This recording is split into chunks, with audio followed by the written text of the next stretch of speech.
I will show you the science of actually how the cells work, and you will have more knowledge than most doctors in the world today because they still believe in the genes. You are made out of 50 trillion cells, and the cells are the living entities. So you are a community, not a single person. Every cell in your body has minus voltage on the inside and positive voltage on the outside. Every live cell is a battery. Every cell has about 1.4 volts. 50 trillion cells in the body times 1.4 volts is 700 trillion volts of electricity in your body right now.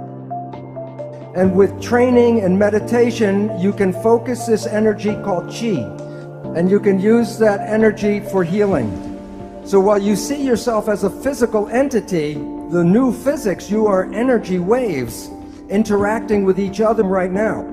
All animals and all plants communicate with vibration.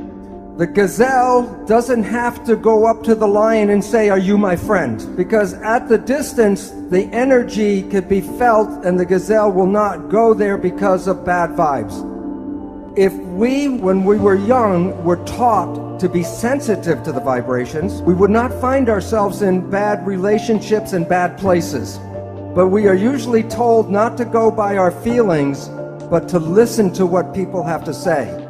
Language was designed to hide feelings. The point is, all organisms communicate by vibrations and know if they're in a good place or a bad place by reading the vibrations. We humans have that ability, but are not trained to use that ability. When we see people, like if I look at the audience or you see us, we see people as physical particles and machines. But that's an illusion, because what we are interacting waves. That's why one person can affect another person just by being in the field. And today, physics studies the vibration, not the physical. In quantum physics, we don't study the particles, we study the waves. And we study how the waves interference. All of the waves together is called the field. So you're made out of atoms, but you also are the field. You are connected to everything because you can't separate waves. Now I'm going to show you how your thoughts go out and affect your life on the outside. This is an older picture of a new technology called magnetoencephalograph, MEG. EEG, you put wires on your skin and read the brain activity. MEG, the probe does not even touch the head. You can read your brain activity outside of your head. It's not magic. Your thoughts are not contained in your head. As I talked about, people are not particles, they're waves. And waves become entangled with each other. The people that you get connected to, you are entangled with. And many people are familiar, if you think about someone or talk about someone you haven't seen for years. And I say, oh, I haven't seen my friend John in 10 years. And the phone rings and it's John. Or a letter comes in the mail from John. It's like the placebo, nocebo. When you think very positive thoughts of someone, they make an effort to get in touch with you. But it works both ways. If you have a negative thought about somebody, wherever they are, they will create negative talk about you. So it's very important to recognize your thoughts and your judgments are not just connected to you, they're connected to the people you talk about. So people know that if you hit the right frequency, you can cause a crystal goblet to explode. It's called harmonic resonance or constructive interference. You are like a tuning fork with your brain, and you're broadcasting frequencies of your thoughts. Which goblet is going to respond to your thoughts? The one that is harmonically resonant with your thoughts. If you live in fear, you're not going to activate the Dalai Lama, but you may get Scarface to show up. So when you are having thoughts, you are exciting and activating those things in the world that are connected to your thoughts. When a mugger is trying to pick out which person he's going to attack, of the different people walking down the street, which one do you think gets attacked? The one who is most afraid. Because the one who's most afraid will resonate, and that means that the mugger doesn't have to do anything, go boo, and everyone will give him everything. But while it works for individuals, it is very powerful when a whole group of people have the same thoughts. You can't make a war unless enough people are ready to make a war. I'm going to show a picture of mass action here, and it relates to in New York City 1 year after 9/11. So this is September 11th, 2002, the 1-year anniversary of 9/11. What was everybody in New York thinking about that day? The winning number, 911, because we collectively create the reality.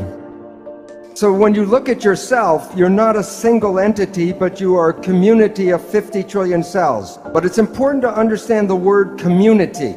Every cell is intelligent, but when they're in a community, they give up their personal intelligence and respond to the central voice. So that the community represents a thing, one thing called an organism. And in that community, that a cell must follow what the central voice is. And if the central voice says to die, the cells will die.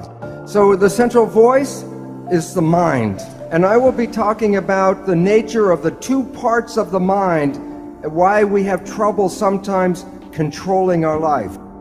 So what I would talk about is the role of how this mind works. First, there are signals from the environment, the internal and external environment.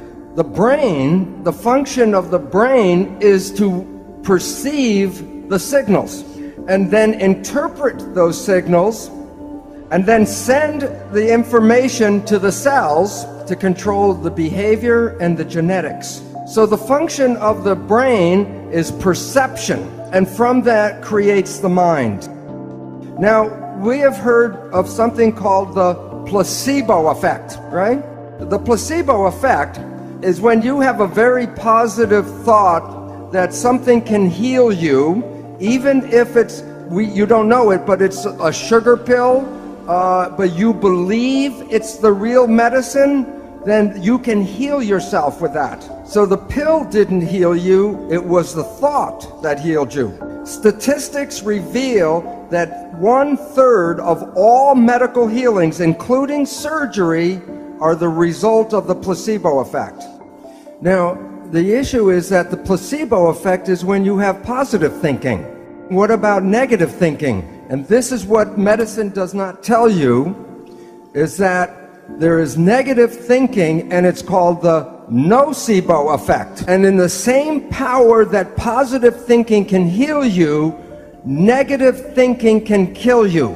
They're both the same effect. One is more positive, one is more negative, but the effects are exactly the same on your health. One will heal you, and the other can make you sick. The point is that negative thinking can create all the effects of chemotherapy.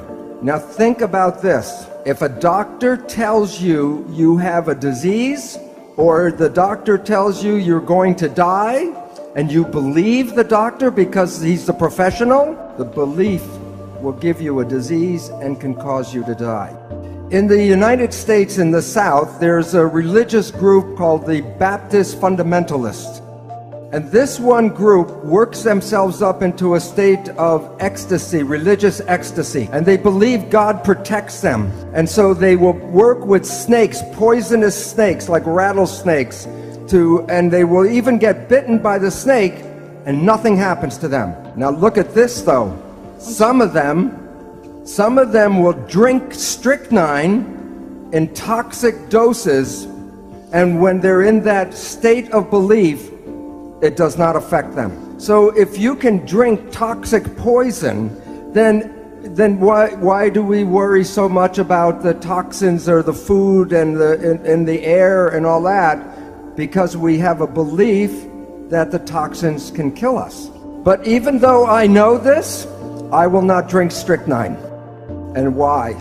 Because my belief is not as strong as their belief. So if we were growing up and programmed with stronger beliefs, we would be more powerful than we are now.